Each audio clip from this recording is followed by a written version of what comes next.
Yaşadığımız dünya egzotik vəhşi təbiətə ev sahibliyi edir. Geniş ictimaiyyətə az tanınan və daha çox öyrənmək üçün maraqlı olan bir çox növ var.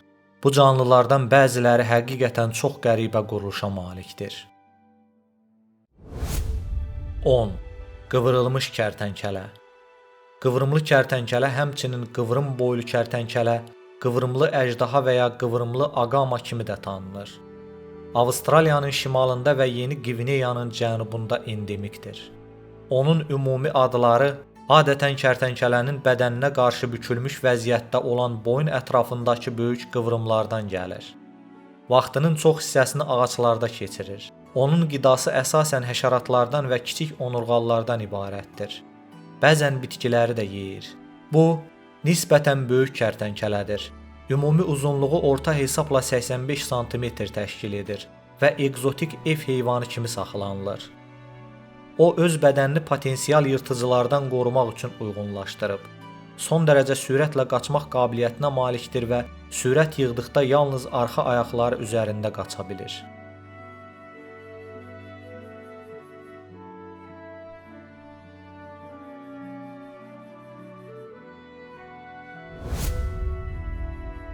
Doqquz. Damcı balığı.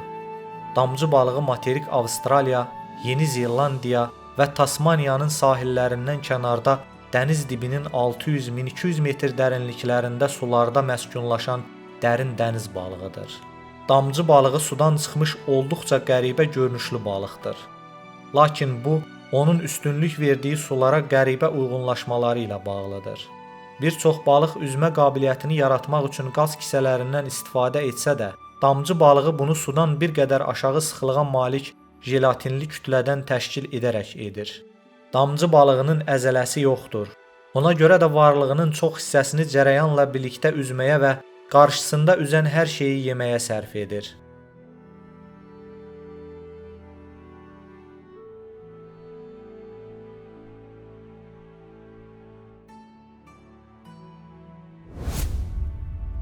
Səkkiz.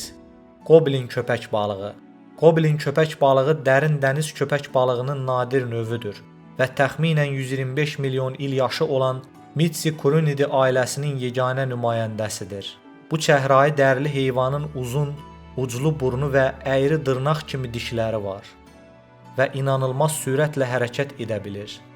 Yetkinlik yaşına çatdıqda adətən uzunluğu 3 ilə 4 metr arasında olur.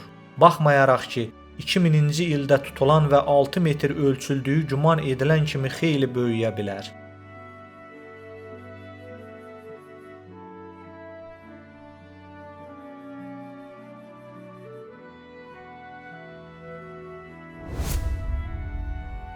Yeddi.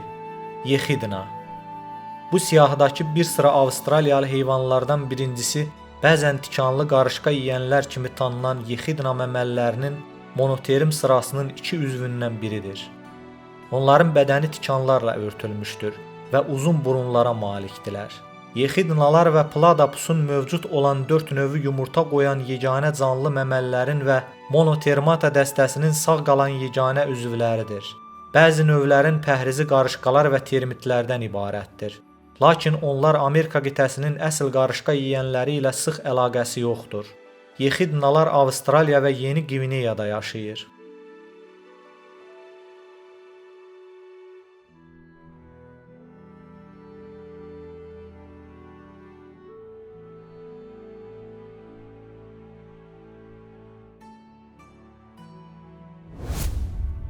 Altı. Ay-ay. Ay-ay uzun barmaqlı leamur, daimi böyüyən gəmiricilərə bənzər dişləri və xüsusi nazik orta barmağı olan Madaqaskarda yaşayan Strepsirrhine primatdır. Bu, dünyanın ən böyük gecə primatıdır. O, qida tapmaqda qeyri-adi üsulu ilə xarakterizə olunur. O, qurtları tapmaq üçün ağaclara toxunur, sonra qabıqları çıxarmaq üçün orta barmağını daxil etdiyi kiçik dəlik yaratmaq üçün qabağa əyilmiş kəsici dişləri ilə ağacda deşiklər əmələ gətirir. Bu yem toplama üsulu zərbəli yemləmə adlanır və yemləmə vaxtının 5-41%-ni tutur. Bu şəkildə qida topladığı bilinən yeganə digər heyvan növü zolaqlı siçandır. Ekoloji nöqteyi nəzərdən Ay ağacdələn yuvasını doldurur. Çünki o, içindəki onurğasızları çıxarmaq üçün ağaca nüfuz edə bilir. Ay hal-hazırda Ayüseyin tərəfindən təhlükəli kimi təsnif edilir. Son 1000 il ərzində nəsli kəsilmiş kimi görünür.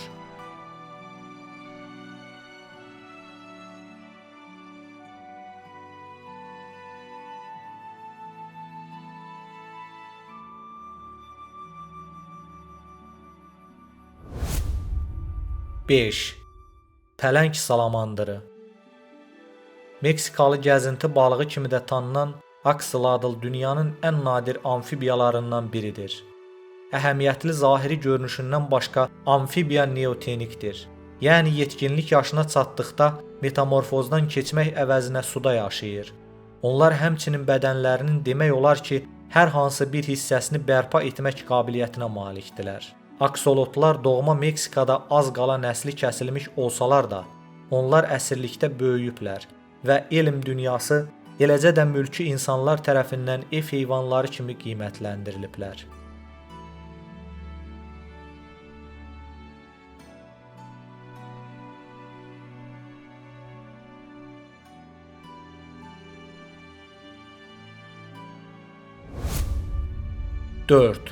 Ördəkburun. Yumurta qoyan məməli, yarı su və gecə olan ördəkburun Tasmaniyada daxil olmaqla Şərqi Avstraliyaya endemikdir. Məməlilər, yarasalar və köpək balığı kimi ovlarının yerini müəyyən etmək üçün elektroreseptorlar təkmilləşdiriblər.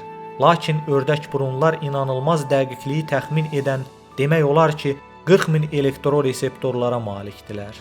Bu kiçik məxluq onların uzunluğu cəmi 50 santimetrə qədər böyüyür. Elmi təsnifat üçün ailəsinin və cinsinin yeganə nümayəndəsi olan dünyada yeganə canlılardan biridir.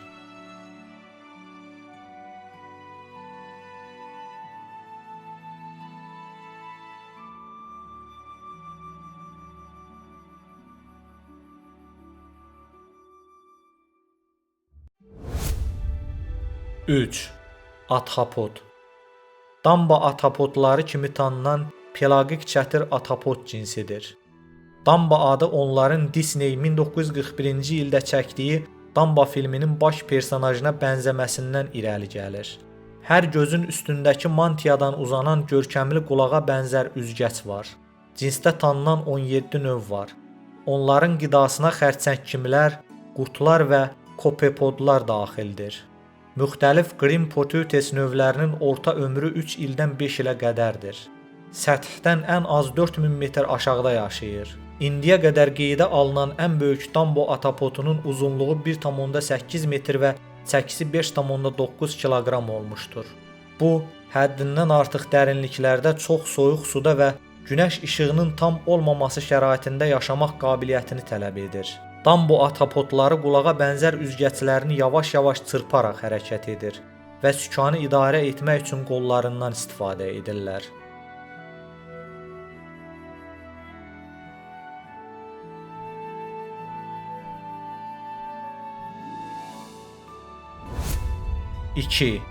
Tənbəllər. Tənbəllər Mərkəzi və Cənubi Amerikada yaşayan məməllərdir və kiçik kərtənkələləri və həşəratları yeyə bildikləri üçün hər şeyi yeyənlər hesab olunurlar. Lakin onların yeməklərinə ümumiyyətlə qönçələr və yarpaqlar daxildir. Tənbəllər ağac həyat tərzinə qeyri-adi uyğunlaşmalar etdilər. Tənbəllər simbiotik bakteriyaların sərt yarpaqları vurduğu bir çox bölmələri olan çox böyük və yavaş hərəkət edən mədələrə sahibdilər. Onların tənbəlliyinin əsas səbəbi az kalorili yarpaqlarla qidalanmasıdır.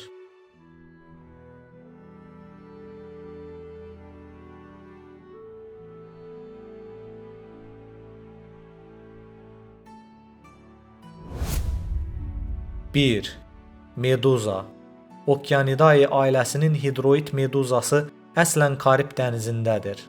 Lakin indi bütün dünyada, bütün isti və tropik dənizlərdə rast gəlinir. Alimlər onu Kolumbiyada gördükdən sonra Yaponiya yaxınlığında və Aralıq dənizində də görüldü. Şəffaf və jelatinli dəri ilə örtülüdür. Gənc orqanizmlərdə 8, böyüklərdə isə 80-90 çadır ola bilər. İçərisində böyük qırmızı qarnı var və qaranlıqda parlaya bilir. Onlar qocaldıqda özlərini yeniləyə, yəni cavanlaşdıra bilirlər.